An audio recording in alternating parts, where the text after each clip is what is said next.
Okay, so Brenda's given a really wonderful sketch of the evolution of this area of work for us from a research perspective. The importance for us around if we really are serious about changing the outcomes of our children as we measure them using a range of different tools that help. What are those structures and community systems we need to be paying attention to? About 2 years ago, Joanne and I decided, but we also need to care about the practice here, right? I mean, the research is great, but how do we get that out to people? So we headed off for a little writing retreat, and we needed to make it halfway between Comox and Vancouver. So we ended up in this tiny little house just north of Saltry Bay. It was a beautiful little house with a fireplace, and the owner would come around very regularly and just check in whether we wanted the fire lit, which we usually did. So we had this beautiful writing retreat in a very, very serene place, sitting around a fire a lot of the time. And we came up with a piece of writing that was about really the creation of the Systems Leadership Center for Children, SLC2 is what we're calling it. And the original writing we did back there 2 years ago has now become the foundation for a number of different proposals for sure, but also a lot of the strategic thinking that we're doing at HELP around how we really support this to emerge across the province, not just in the early years, but also in other sectors as well, health and education. So here we are, and the wonderful thing was out of that writing came a proposal to the Max Bell Foundation based in Alberta. And we worked with them for quite a while on this idea of a senior policy fellowship, and eventually proposed Joanne as one of their senior policy fellows. So I'm extremely, extremely excited that so much of our thinking over the last 2 years has really come together in the form of Joanne at the moment. But excited that actually this is, for me, the catalyst to so much more that we could be doing across the next few years with all of you as well. So, Joanne. Thanks, Pippa.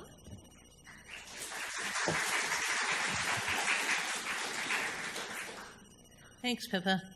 It is really fantastic to be here. I really just want to start out by expressing my gratitude to all of you for making your way through traffic or through the air or through the water or along the highway, however you came to get here.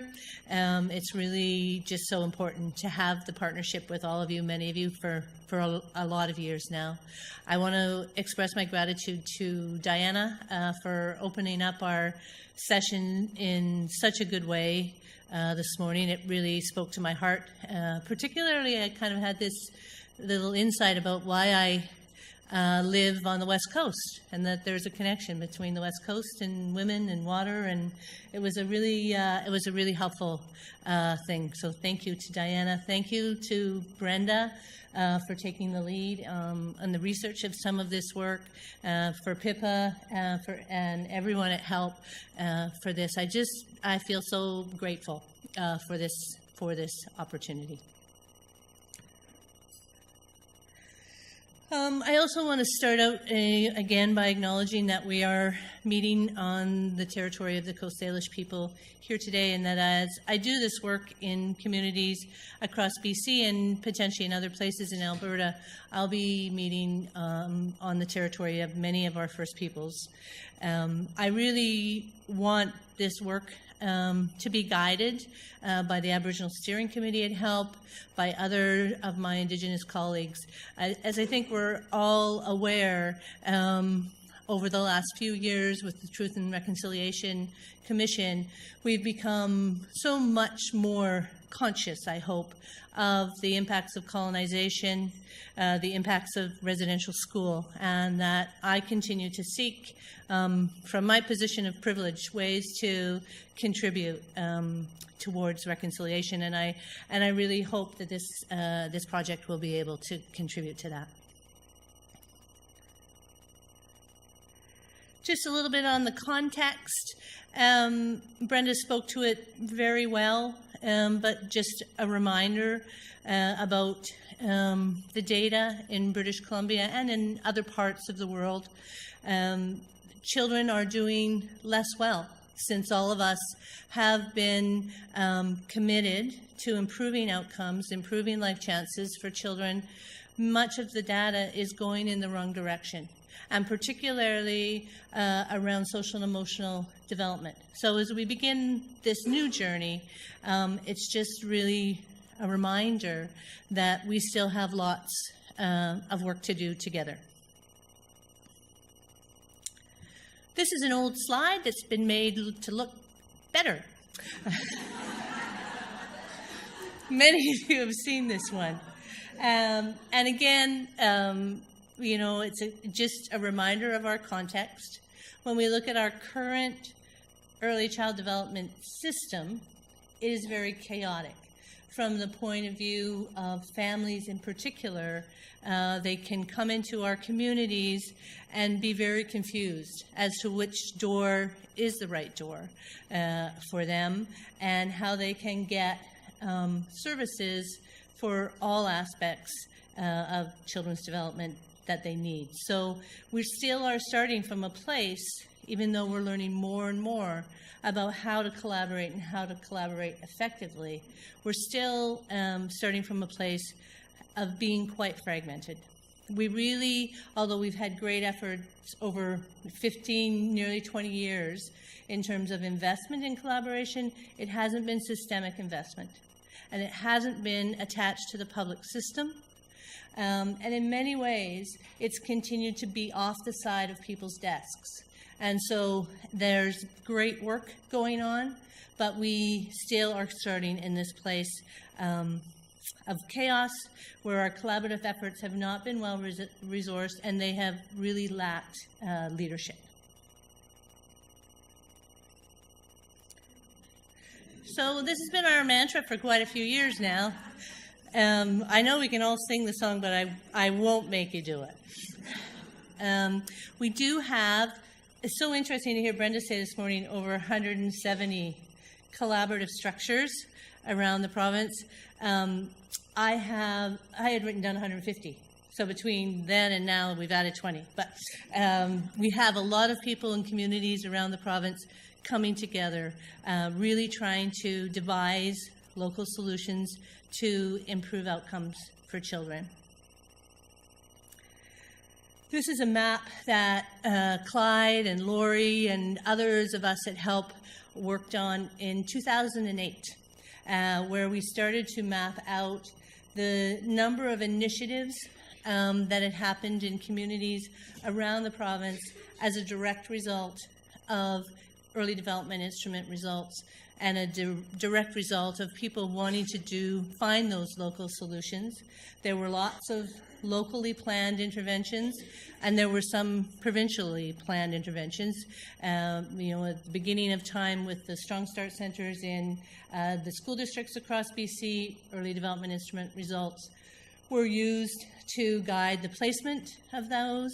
At the time, they were also awarding some childcare capital grants in the province. Early development instrument results were used to guide those. Welcome to Kindergarten used early development instrument results to decide where they were going to have their initiatives.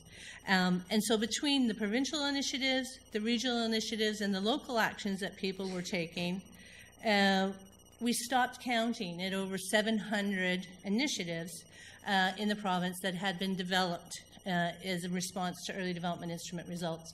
And because of that, I think we can celebrate. We can celebrate that thousands and thousands and thousands of families have received quality services, and their children have benefited from those services.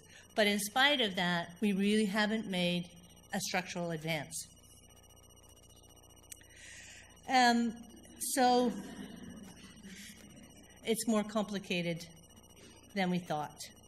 Coming together in and of itself, and again, I'm so guided by what Brenda's learning in her in-depth analysis in communities, is really not led us to any kind of fundamental change.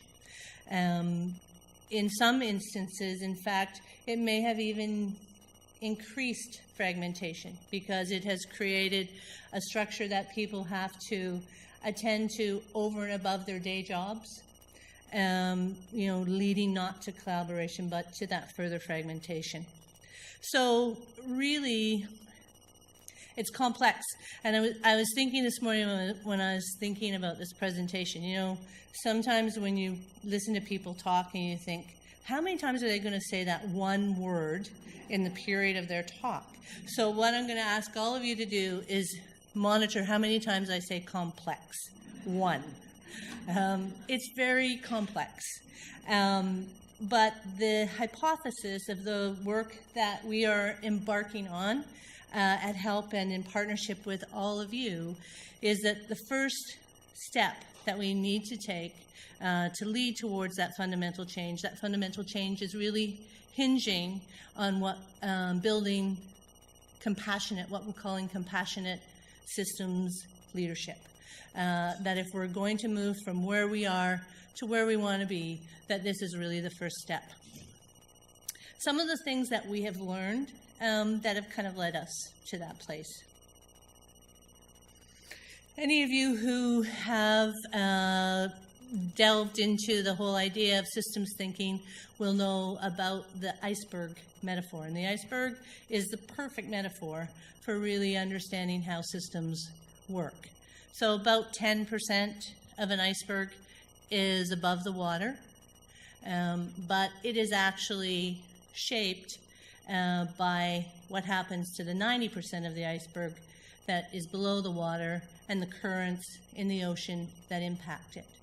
And so when we think about what we have done in our collaborative efforts across the province to try to improve child outcomes, we've really spent a bit too much time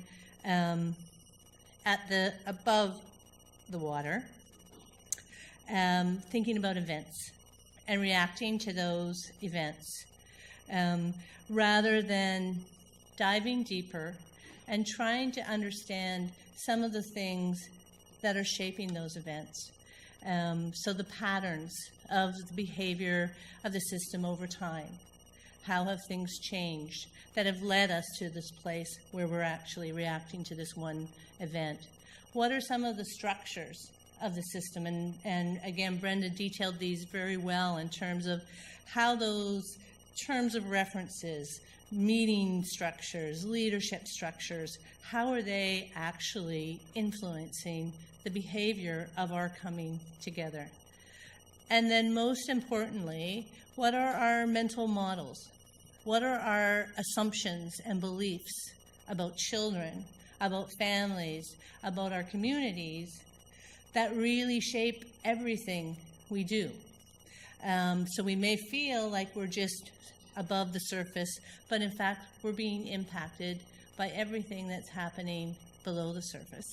And much of the work that we'll be wanting to engage with all of you in respect to the systems leadership piece is to help you go below the water, to help you figure out what it is that's really driving those events.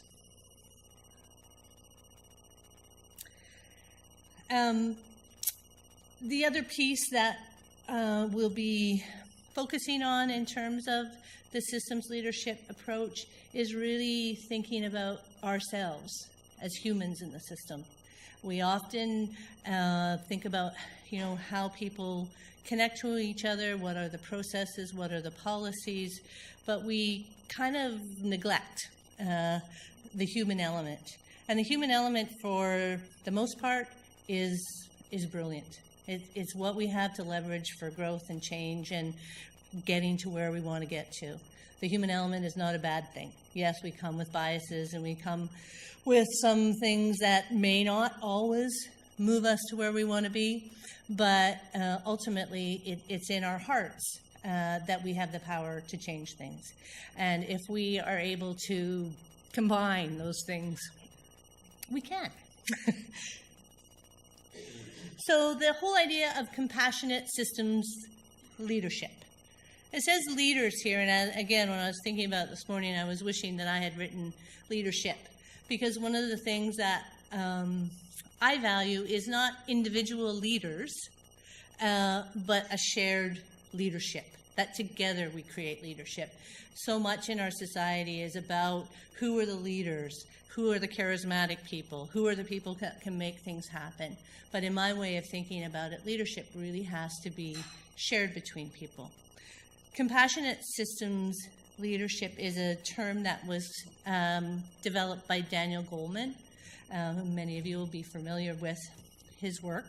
And so I'm just going to say a little bit about the components of compassionate systems leaders. So you can see in an overarching way, it's about understanding systems, how they work, and caring about their impact. Some components of that are that you practice in alignment with a personal vision. So you bring your heart to the table. You really know where you want to go, and you try to work in alignment with that. Very much that you understand complexity, too, and that you use systems thinking tools. That you use feedback for continuous learning. And I had a great chance yesterday to meet with one of a longtime colleague of HELP, Moira Inglis from UCLA, who's done an amazing amount of work in improvement science. And we're getting very much better in understanding how to use those continuous feedback learning loops to create change. Importantly, compassionate systems leaders have their own practice of reflection and mindfulness. And that they protect time in our way too busy lives to take time to nurture themselves and to reflect. Some of you will know a longtime colleague by the name of Gail Brown, who was one of the early years community developers up in the Kootenays. And I can remember going to visit her, and she said to me, well, I can't meet with you between 1 and 3 because that's when I sit by the river. And I can remember thinking at that time, it was a very kind of unusual thing. This is years ago. But she says, nope, every Thursday between 1 and 3, I sit by the river, I reflect on my work, on my week, and I make plans for the next week. And we need to value that more, both in our work life and in our personal life. Compassionate systems leaders facilitate capacity of others. So they really have a role in having other people step up and do the work. They are at any level of an organization. So I really distinguish between managers and leaders. Managers are senior people in organizations who we need to work with. Most of them are also leaders, but we're all leaders. And there's a great book written by a guy by the name of Paul Schmitz. It's called Everybody's a Leader, and it really is a worthwhile read. And so it really is about cultivating that. They draw on a base of evidence, and so again, I'm really happy to be doing this work in partnership with the scientists at HELP, who will be able to continue to infuse what we're doing with the evidence that is emerging from their work. And that the important thing to me is compassionate system leaders are willing to do anything. So you're willing to take minutes, you're willing to make the coffee, you're willing to put the chairs and tables away at the end of the meeting. It's a very kind of practical thing, but one of the things that is an important component. So I'm going to say a little bit about what we hope to achieve over the 2 years of the fellowship. So a little bit of a living toolkit. I really like the use of the field guide that HELP has been using for the MDI work, because it really is about creating those tools that people can use in communities, but knowing that as soon as you write it down, you're going to want to change it. We will be doing a cross-sectoral leadership development process in up to 3 communities, and hopefully one cross-sectoral group within government. What that leadership development process will look like will basically be sort of a couple of days of workshop, some coaching that will go on in between, and then a couple of days more. It'll be a collective process, so you'll hear more. I'm hoping to have the application process available for the communities that are interested to be part of this demonstration early in the new year. So keep your eye out for that. Overall, I hope that we will achieve just an increased awareness and understanding of the importance of bringing together personal mastery with systems thinking as a key to creating fundamental change for children. We will have a network of continuous learning, and hopefully we will have created the foundation for SLC squared. SLC squared, Pippa talked about it. It's our dream. We really envision it as being based at HELP, being able to draw on all the research, the population level data that HELP is so good at creating, and to be a hub for research, for training, and for hands-on assistance.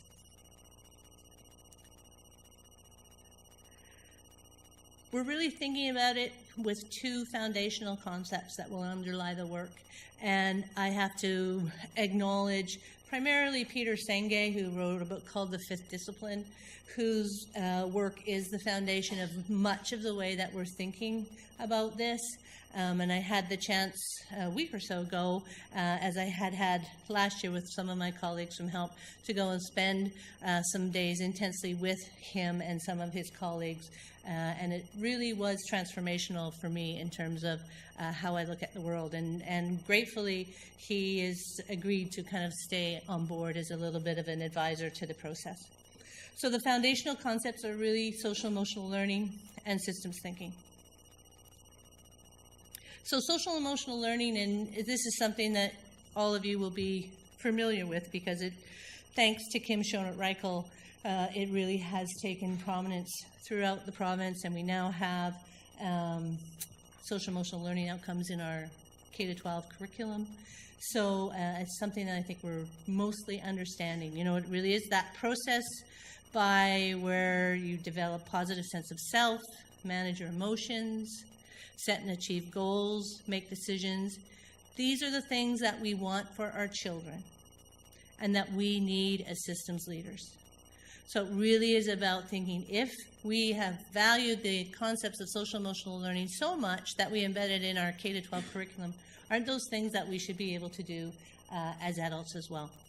You know, and often it is an impediment to systems leadership, our ability to really step outside our traditional ways of thinking and behaving, our patterns, our behaviors, our assumptions and beliefs. And social emotional learning is really a method and approach to allow us to do that. The other foundation is really systems thinking. There you see a quote from Peter. It really is about seeing things as a whole. And to see things as a whole and alive is something that I think we sometimes forget. So we can look at pictures and we can say, oh yeah, we're seeing the whole thing, but we're not actually seeing the movement within that system. And systems thinking is really about seeing the whole and seeing how the parts interconnect. So that's a little bit of a taster of the work that we'll be doing through the fellowship and moving towards the Systems Leadership Center, hopefully over the next couple of years. I'm soon going to invite up the panel to join me. And I chose the panelists to come, all wonderful friends, to really talk about some of the key components, and they may not frame it this way, but certainly I know that in their communities they're practicing these aspects of compassionate systems leadership in a way that's making a difference in their communities. And so I've asked them to think about 3 questions, and then I'm going to get them up here to talk about it. But I thought before I did that quickly, because I was asking them these questions, I thought I should answer these questions for myself. So I'm going to do that quickly, and then I'm going to have the panelists join me. So the 3 questions that I asked them in terms of their practice was, how is your practice aligned with your personal values and beliefs? What is your personal vision about the work, and what do you as a human bring to the table to contribute and enrich the collaborative process. I asked them to talk about some very specific relationships and the character of those relationships that were making a difference in terms of their interconnectedness. And I asked them to just share a story about a particular action that was successful, influential, because of it being based on common purpose. So I'll talk about me first. So the alignment with my personal vision is I have been passionate for 4 years, and I would ever like to count, about improving the health and well-being of our children and seeing that changing child development outcomes is our only path to social justice. I joined HELP many years ago because of Clyde's inspiration around that, and it has burned brightly in me all these years. And I think more than ever, we need to think about social justice in our world and really increasing equity. And supporting our children and our families, to me, is the key to that. I believe passionately that local communities are best positioned to create the most effective system of support. I believe those communities should be supported by researchers and by policymakers, but the research and policymakers are there to provide information and to provide some structures, but it's up to the communities to make the difference. The things I think I bring to the table, I don't know about you guys, but it's always kind of hard to reflect on. What do I bring to the table? My passion, my sense of humor, an increasing, still beginning ability to think and act systemically, and my willingness to do those, take on any tasks. Because for one, I'm a coffee addict, and so it's really easy for me to make coffee. I'm going to reflect a little bit on the work that I've been doing with my own collaborative in the Comox Valley on the other two questions. So in terms of the relationships that are important in that collaborative, firstly, the historical leaders. So in many communities, people who have been committed to young children for a very long time, often on the front lines of childcare centers, have been really carrying the torch for the importance of early child development. And I realized when I went back to my community to work a few years ago that it was those people that could really guide me, that I could really learn from, because they understood more than anything how to make a difference for kids. So funny, in our community we call them the Eanes, because there's a group of women, Charlene, Colleen, and Maureen, that are those historical leaders and who I've learned from. The senior managers in MCFD, Curtis, Health, Brett, Education, Alan, who have stepped up to really invest their time, their staff's time, in trying to create a different kind of structure to support early child development, really going along that route of moving to shared resources. I'm going to talk about that in my little story. Finally, our early years community developer, and I'm just so grateful that Lynn is here. Lynn was in our community. She has since left, so that's why I feel a little choked up about that. Her willingness to just be innovative, step outside the box, do anything has really made a difference. So I really honor her and her work. So quickly on the shared action, what we did as our shared action in the Comox Valley is we created a Community Early Years Fund. So using funds from the Early Years Center, Success by Six, the school district who have early learning funds, to the degree they're able to, the Ministry of Children and Family Development also contributing funds. We now have a pot of money held by the school district that all of the decisions about where new early years programming will go in the community is made through that process. We do a little RFP process, and It's all decisions are made based on our strategic plan. And so we have a community strategic plan, and then we allocate funds from the shared pot based on that plan. And so it's been, we knew we wanted to get to that place. That was our shared vision of being able to make those collective decisions. Tried to be transparent about it. We really, I think, screwed it up the first time. So willingness to make some mistakes about how we did that and have revamped, and we're now going just call for proposals on I think for our 5th time, and so we're getting a lot better at doing that. So that's the story of how we're trying to practice compassionate systems leadership in the Comox Valley. And now I'm going to ask Jay Phillips and Aiden Lawson and Lynette Gratton and Maureen Dockendorf to come up and tell us a little bit about their communities.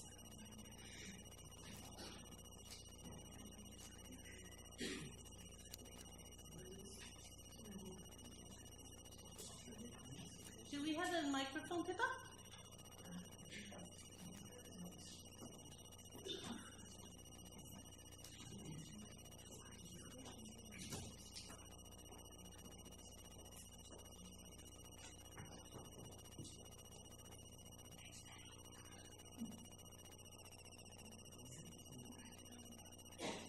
Okay, you guys, have you seen The View? We're going to try to do it like that. So we're just going to kind of go back and forth, and I'm going to ask first Ada, just on my far right, to talk a little bit about this whole idea of how the work you've done around the collaborative has lined up with your personal vision, and a little bit about what you bring to the table. Well, I just want to say good morning and thank you for inviting me. And I want to acknowledge Diane's opening this morning and just recognize that we are on the First Nations territory. The work that I've been doing the last quite a few years, I work with all First Nations communities. And Personal vision. oh, my personal vision, sorry. In the work, yeah, in the work that I've been doing is wanting to give a voice to our First Nations communities and our children. Feeling that that's really important, that we value what we have in our communities. And it's really, for me, has been taking the time to build healthy, positive, trusting relationships. And being able to do that is face-to-face. What I truly believe in is, that I get really excited about is for our kids, you know, to know who they are, where they come from, what community they're from, what language they speak, who their elders are or their knowledge keepers. I believe that if we give our children a best possible start on who they are and where they come from, that they will have a positive start into their future. And I believe that's the foundation that we need to start with, is in the early years. Do you want to say something about what you bring? What's in your character that allows you to be part of that process? Well, I've been told lots of things, but I think I'm just very, very fortunate in the work that I do and who I am, is that I'm half. I come from mixed ancestry. My mom is Coast Salish from the Sayote Reserve, and my dad and my grandparents came from England in the 30s. So I believe that I've been able to function really well in both worlds. And I think having that gift, or that special gift that I have, I'm able to go into our First Nations communities and build those relationships already, because they go, oh, well, you're First Nations. Oh, well, let's have a conversation, you know. And then when I go into, I want to say mainstream, I'm not sure if that's right, but okay. In the other part of the world, I'm able to also function really well in that world, because I think that being of mixed ancestry, I get to see both sides of things. And I think that's really, really helped in the work that I do. And I just can't express enough about relationships. And I think that's why I've been really successful in the work that I do, because it's a face-to-face and it's real. Are you ready? Sure, why not? Good morning. My name is Dave Phillips. I'm with the Ministry of Children and Family Development, and just wanted to thank Joanne and Pip and everybody for the time and the opportunity to come up here and speak. I would also like to recognize that we're on First Nations territories and lands, and thank you all for listening. I just wanted to take umbrage with one of your slides, though, that that whole idea of coming together. Well, this morning in traffic, we all came together, and trust me, we weren't happier. 2.5 hours from Ladner to Richmond is not making happy people. So anyway, just on that note, just so we get clear. So in my role with MCFD, I have a number of hats. I'm a director of operations for child welfare and that in Richmond and Vancouver. I also am a regional manager for children with special needs and the regional manager for early childhood development across the Vancouver-Richmond areas. So I get to see this from a number of different lenses. I think some of my passion probably comes, I've been in government now, and I hate to say it's like 30 some odd years. I started off working in jails, and so I got to see sort of society at a different stage. And then I worked in youth jails, then I worked in probation, and I slowly worked my way, what I call, earlier, and really recognized that the way to change a trajectory or to give adults, children, youth a better chance is to really have an impact as early as you can. And really try to look at how do we start to implement services, programs, ideas, concepts as early as possible, rather than always waiting and like you were saying, just reacting. How did we start to shift the trajectory of things when we had the greatest opportunity to do that? So what I've tried to do in all sort of aspects of my work is to look at ways that we can alter the way we do things, the way we can approach issues, problems from that lens of what is it going to make a difference down the road for. And ultimately, when we look at child protection, the only way for some of these children to do better is if we can address issues earlier on. So I have a two lens to this. One is I want the community to come together to resolve some of these issues and problems, but it's also to prevent problems from down the road.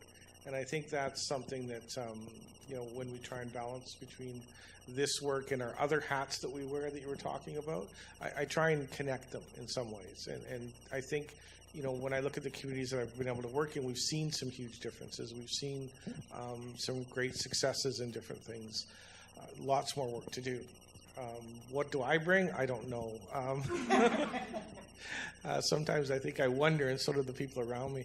I bring coffee a lot of the time, but I think I bring a passion too, and it's about recognizing that this isn't about me, or it isn't about what I want, and it's really about looking at what the children and their families and that, how they experience our services and our systems, and how we can make that different, and how does that community come together, not expecting the community to do everything, but just to wrap around a family or to wrap around children, and that's the ways we can start to change those trajectories in that. Not sure if you want anything else. I'll be back to you. I don't want to stop. Let's go down far. Good morning, everyone. I don't really thank Joanne for picking me to be up here on this panel. So if anyone wants to fill in for me, you are so welcome. My name's Maureen Dockendorf, and I've been an educator, actually, my whole life. So a teacher, worked at Parks and Rec, worked as a principal, worked as an assistant superintendent, and have worked at the ministry for the last 6 years. It doesn't matter what the role is, none of them are more important. I think the most important thing and the closest I came to really feeling like I made a difference was when I am directly there working with children and families. So I think that I have brought a passion to always been my life goal, and that's no different than yours, which is improving life chances for every single child in our system and every single family. Along with that goes a passion for me about really supporting educators in our system. And when I'm talking about educators, I'm talking about early childhood educators, I'm talking about educators in our school system. I use the word globally. Every one of us, no matter our role, is an educator. And so for me, a big passion has been, how do we support the educators who are supporting our children and families? And if you want to change the world for kids and families, we need to be investing in educators and to be rethinking our system to think about learning beginning obviously before birth, but for sure at 0. It didn't actually start when they came to school at 5. Is that enough? Yeah, she says that's enough. Hi, everyone. I'm Lynette Grattan, and thank you for having me here. Thanks for the welcome, and thank you for being on this traditional territory that we're here today. I'm from Penticton, and I have a unique regional role where I'm supporting the early years and children with special needs. And in that role, I've been able to work on all different levels. So I get to be right in teams in community, looking at community early years tables and how they're working together and the things that are challenges for them. And then working really on a real regional level, trying to bring together interministerial groups to talk and break down silos and work together. And then being able to interface with lots of provincial initiatives that are happening. So in that, my ultimate goal is obviously improving outcomes for children and families, as everybody's is. Just in all that work, in that connection, in the sharing, in the opportunity to learn from each other. And one big thing that I always care for it is not reinventing the wheel and learning and bringing forward ideas. And really something I'll probably say a couple times is that we have more together. When we share and we collaborate, we're going to have more together when there's scarce resources and opportunities. And in that, I think what I bring forward is a lot of passion, and I feel that I'm a connector. So in my role as networking and supporting, I feel like I have a role of a connector. Sometimes I'm the glue, sometimes I'm just the pick up the pieces and put them together, and the passion and the vision of just really having families and children at the core, and that's our ultimate, is it good enough for children? As they say in Kelowna, they always have that on the middle of the table, and having that as the focus on whatever level that we're working in and wherever I show up, that's really the focus on what's happening. Thank you all. Now I'm wondering if you could just reflect on some of the relationships that have been important in terms of supporting your work. Hesitant. Wow. So I think over the course of the work I've been doing, especially in the early years, the relationships have been the key piece, and ultimately that's what's led to a lot of the successes. Early on, it was forming strong relationships with senior public partners within education, within health, within the cities of both Richmond and Vancouver, getting their buy-in and getting them on board about all wanting to look at a collective way of how we interacted with children and youth. Those key partners then led to other connections within those systems. Key connections with other players in the field, like HELP, like Clyde, people that were starting to look at the research around this and starting to look at what were the outcomes. Because from government, you have to remember that we're always being told, I have to see an outcome to anything I want to fund. And we were desperately trying to look at how do we develop outcomes. So making some of those connections was critical. And I think the connections with some of the key players, like I look up there at Helen, who's been around since pretty much I started out in Richmond and has been one of the real key players, I think, and has helped keep me somewhat grounded, as she always tells me that there is a process you have to follow. You can't just do it. So it's been good. She keeps that in check for me. And I think that's been key to a number of other people that I saw again today.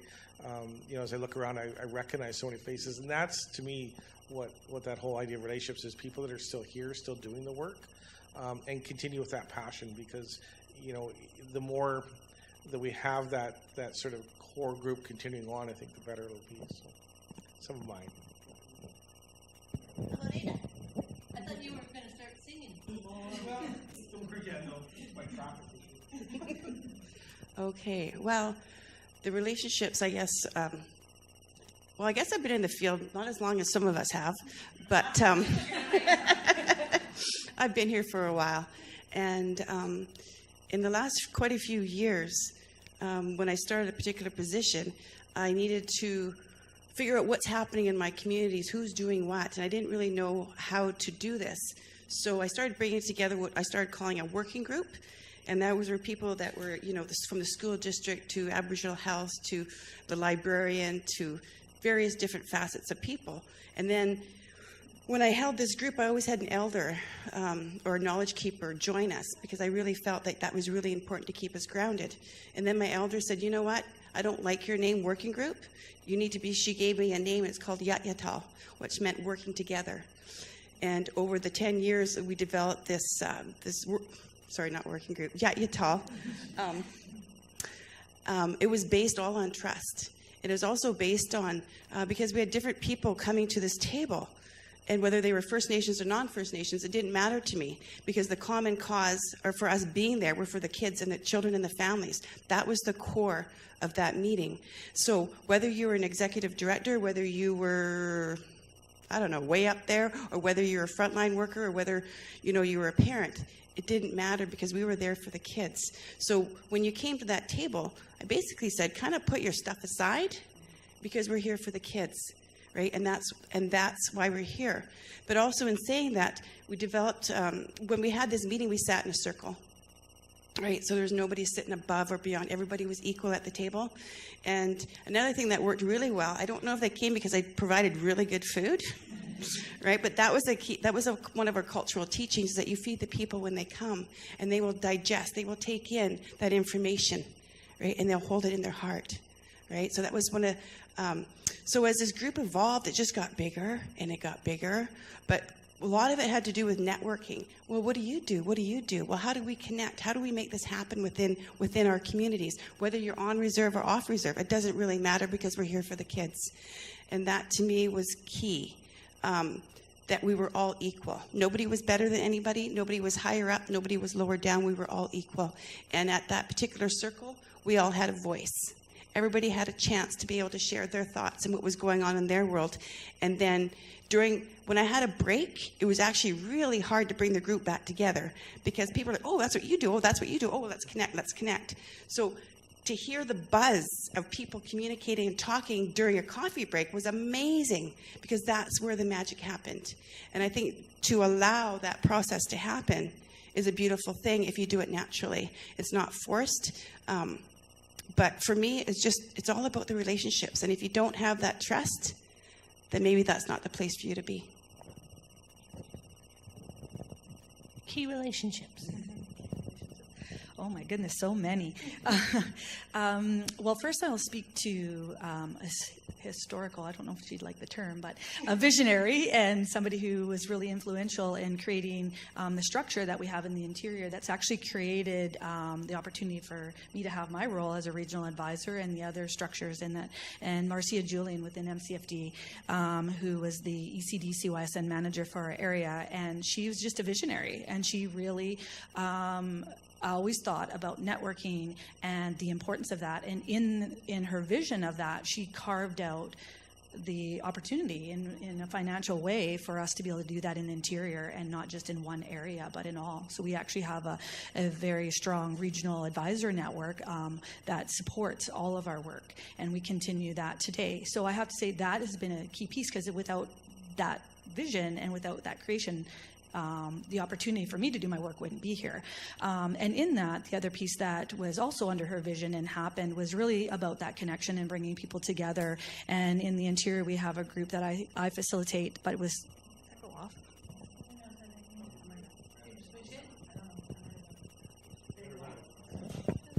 It's still green. Is it good? Oh. Drop the mic.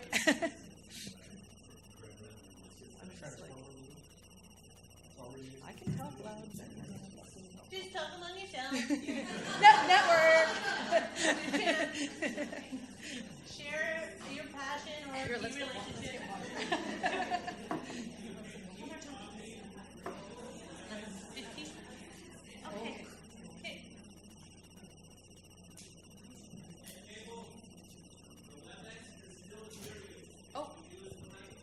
Okay.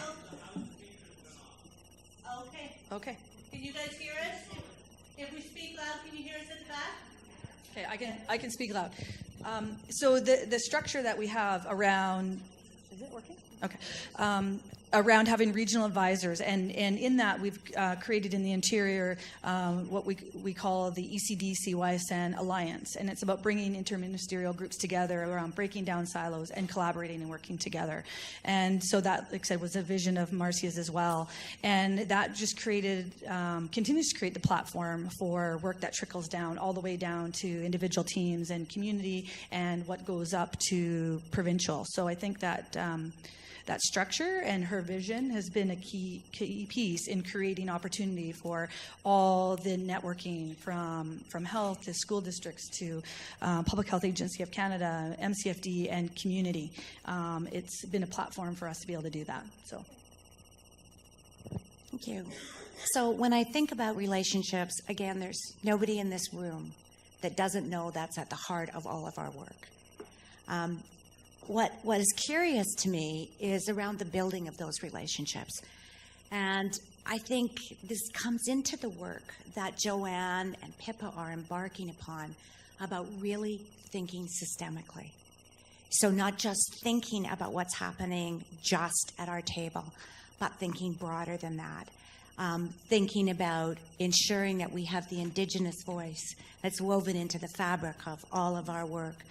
Thinking about not just the pillars of health, MCFD, education, but community. Because at the heart of the relationship focus is around the connections, the interconnectedness, the fractals, if you like, that are so critically important and that interrelate to one another. I think it's really important to step back and think about those systems in terms of relationships. I also think about how in our work with one another, we actually step back and be present in the moment.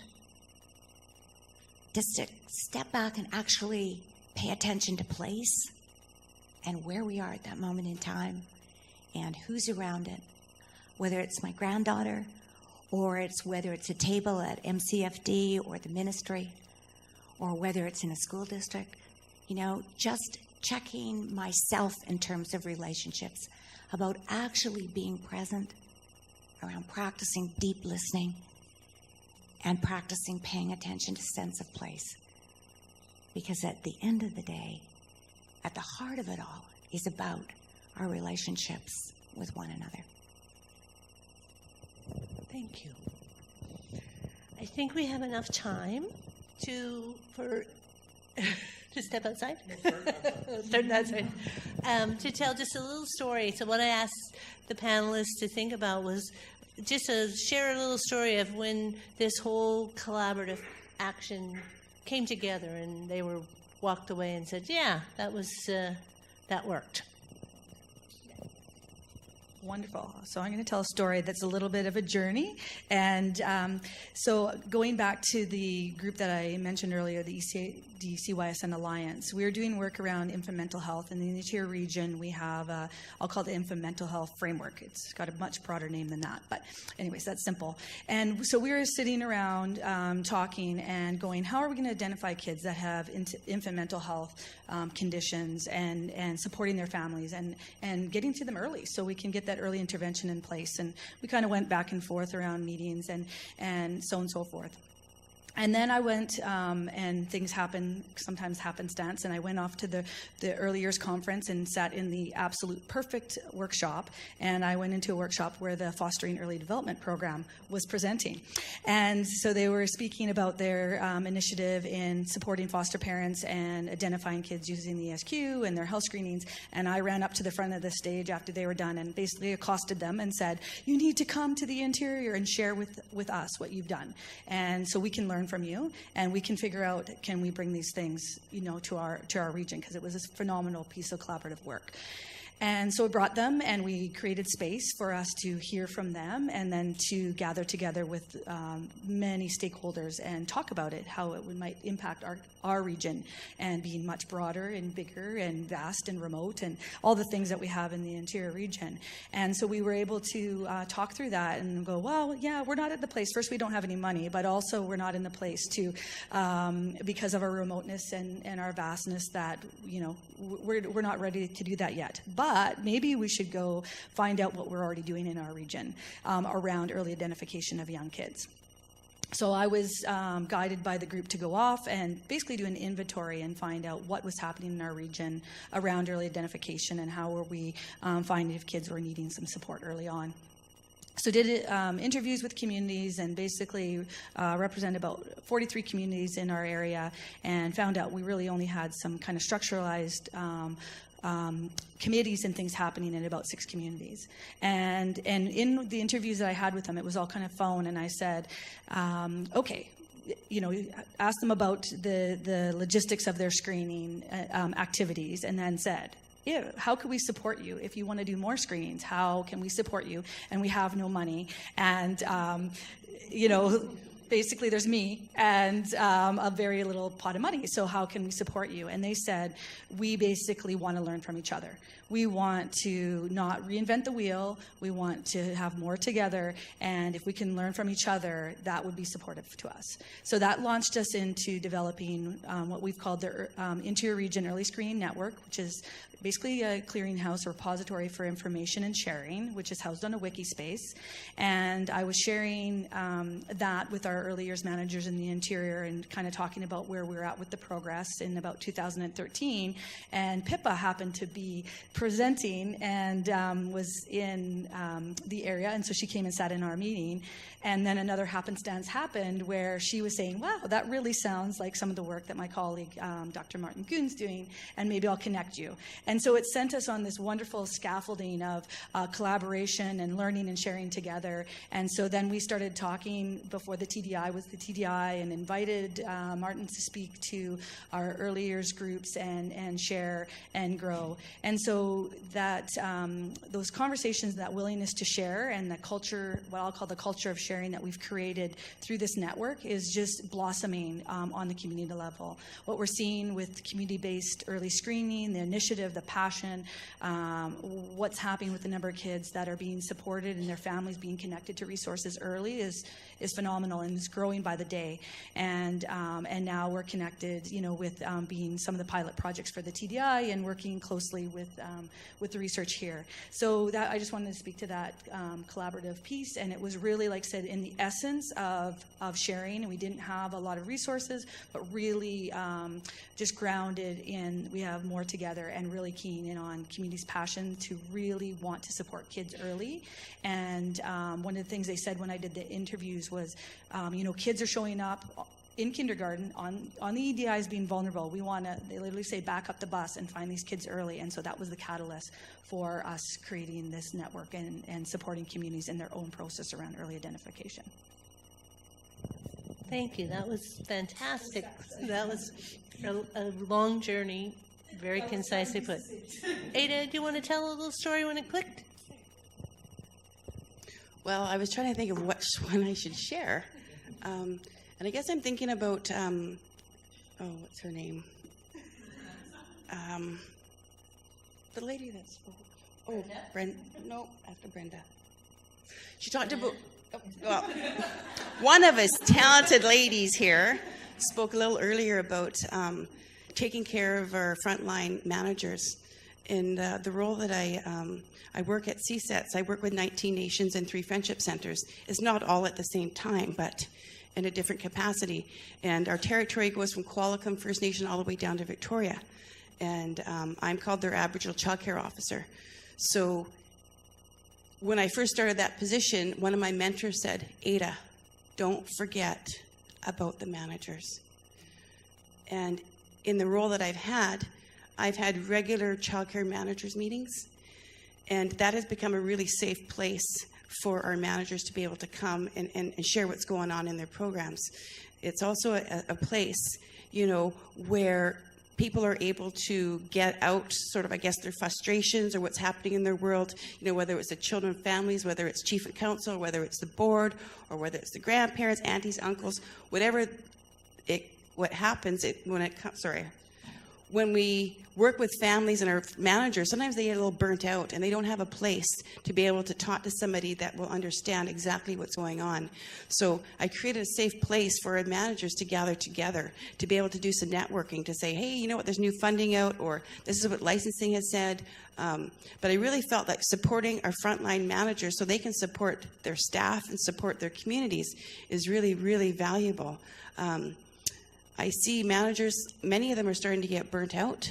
They have a huge workload. They have so much to take care of.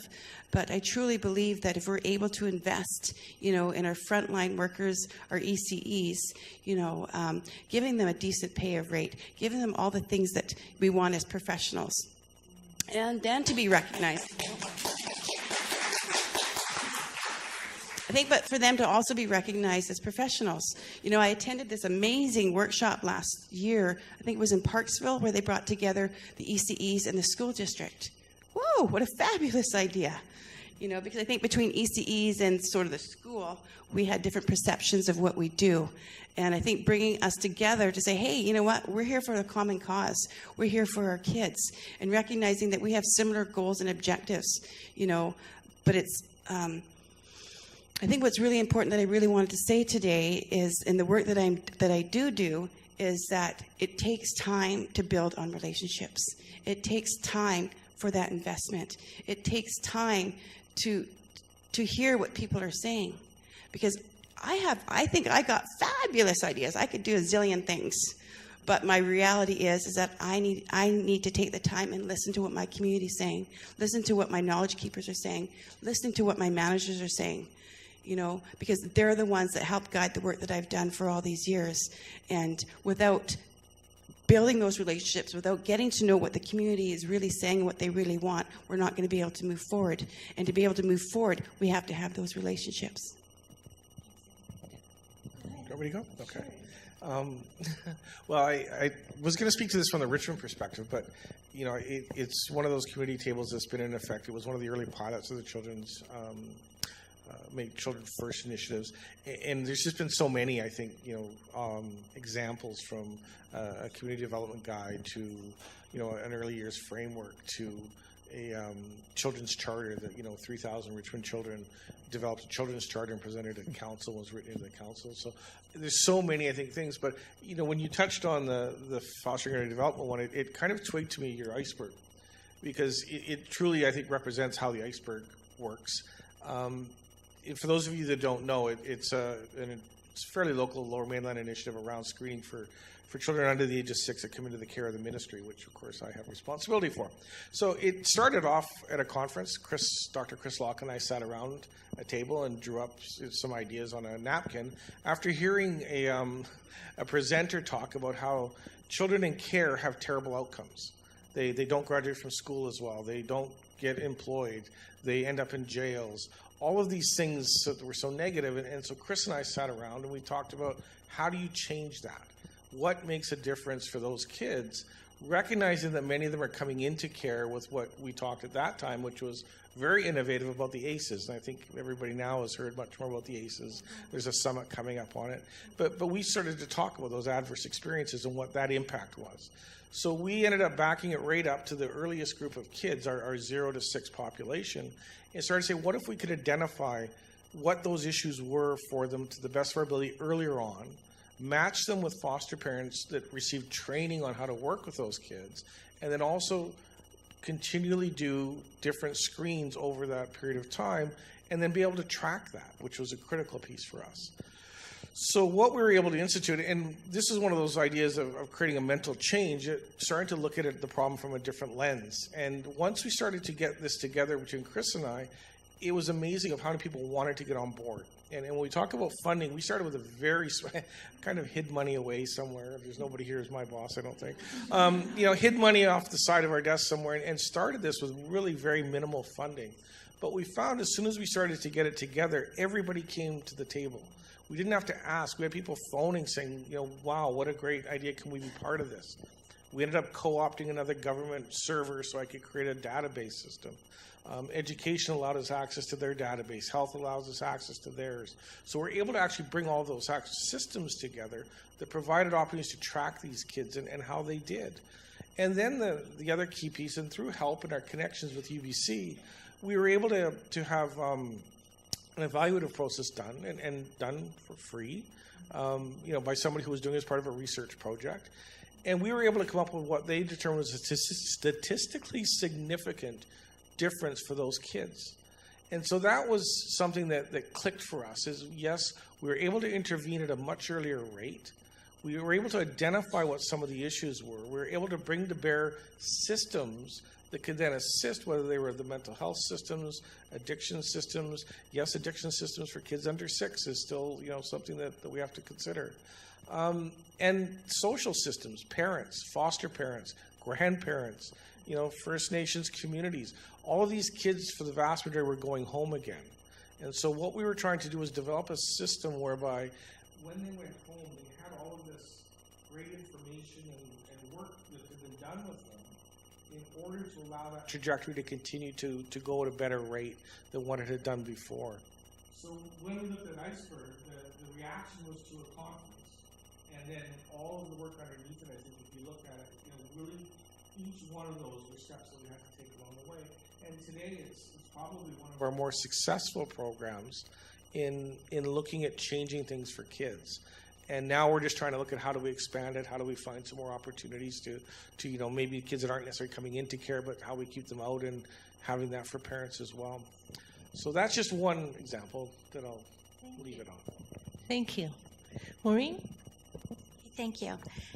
So the story that I've chosen to tell, actually, there's a new story this fall. Many of you have attended the early years through kindergarten transition sessions that Ada referenced. And so, again, if you think systems, that was ensuring in all the regions of our province, we brought together early childhood educators with educators from the school system to share what they knew with one another, to break down that silo that so often exists between early years programs and services and school systems, and to just really advocate for a dialogue, a working together, and a sharing. So those are still, we have 3 left in the province. We will have had over 1,800 educators that have come together and have collected all their perspectives throughout these sessions. So that happened, but when I build on the work that Joanne and Pippa are passionate about, I think, how do you take this work deeper? So here's the new story. This fall, we have started Changing Results for Young Children, which is happening in 3 areas, 3 regions in our province. One on Vancouver Island, and I know you're on the webcast, so hi to all of you. One on Vancouver Island, one in the Okanagan, and one in Metro. And for the first time ever, provincially, we are bringing together a group of educators. There are approximately 24 to 27 in each site, of which 2/3 of these educators are early childhood educators. From childcare settings, children's centers, from preschools, along with educators in the early years in our system. So imagine that, and not a one-time meeting 6 half days throughout the year within a framework of inquiry. But my best part of this story is with a lens on social emotional health and well-being. Each one of these sites is facilitated, and I'm so proud to tell you that our beloved Kim Schroeder is our critical friend and our friendly critic around the aspect, really, social emotional health and well-being. Each site is facilitated. I'm also pretty excited. Ada, you'll love this story because we have got to work at ensuring the Indigenous voice is at our tables, because that's where our learning takes place. So I'll speak to the one in the Okanagan that I facilitate with my dear colleague Judith King, and we're meeting on Penticton Indian Band with early childhood educators from Little Paws and also from Outma, as well as 2 school districts, SD 53 and SD 67. Vancouver Island, and Allison's here today. Where are you, Allison? There she is, facilitating that group, meeting on Songhees land and at their early center. So we've worked really hard to make sure that the Indigenous voice is there with us, because that's where we'll learn. Thank you all. I know that we're coming to the end of our time. I think Pippa's going to have a few words to say.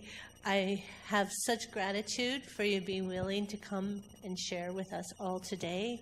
I hope that over our lunch break, all of you will think about your own passions, the people that have made a difference, and those times in your life when it's really clicked.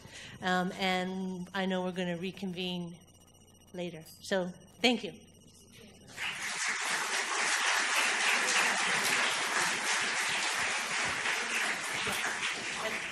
Are they interchangeable? No, they've got names on them. Oh, you didn't want that really one? So, guys, when you've grabbed your gift, maybe you could sit down again. And Maureen, stay up here because I want to say thank you to you again. Yeah. So I'm just so grateful that not only is Joanne working really closely with us on this work, but 4 amazing people are here connected to us with the work already. And my deepest wish is that one of the next steps is we engage with each of you around this work too. There are so many directions that we could be going in together, both using research, also developing some of the practice that Joanne has been talking about. So my hope is that we leave this room with a deep commitment to continuing to work together. Specifically on the work, I just want to reference Joanne's comment earlier that we will be putting a call out for 2 to 3 communities who'll be working with us around the Max Bell project in particular. There's a couple of other emerging potential ideas, but we will put that information out both through help and through other mechanisms as well. The research is continuing. I think Brenda really gave a wonderful foundation, but just knowing that that work is continuing, and we're looking at a much larger partnership development grant in the future to support that work.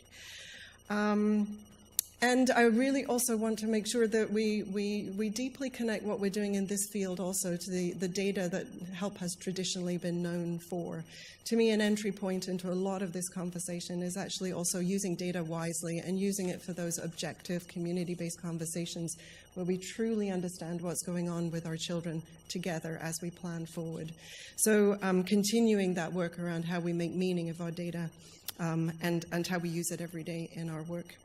So finally, a few closing remarks. I want to just say one huge thank you to all of the helpers in the room, without whom, all of them, none of this would happen.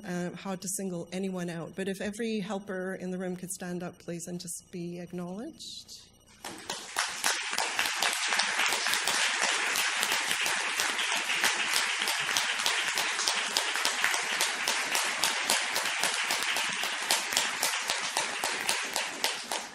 It is a big family, and even though there's a few of us who work up at UBC, I consider you all part of the family. So thank you to you all for coming as well and learning along with us. Just a couple of themes that I want to leave people with. The first is that one of the most important things to me in my own journey, and I think Joanne really reflected this, is my own ability as a leader with leadership to reflect on my own practice and go deep in myself about my own intention, how I show up to work every day, and how I want to engage in the world toward that vision of making the world better for children and families. And I hope that theme has come out. I think to truly make a difference, it's actually about us as individuals showing up with heart and passion every day and with an intention to think at a systems level. The second, and I think Ada really drew this out, if we counted the number of times Ada said relationship, we would come up with a reasonably large number. Relationship, not just one-on-one with people that we work with, but relationship with community, relationship with the world. So the idea of compassionate leadership not being just self-compassion, but compassion for every individual we work with, and compassion for the world in general. And so I think if there's one theme to leave you with, it's this idea that if we're going to be compassionate systems leaders, it happens in every aspect of our lives and at every level. So we're thinking forward with you, we're learning forward with you, and I hope that you'll all stay along for the ride as we continue on this journey. So thank you for coming, and I hope the traffic's not as bad on the way home.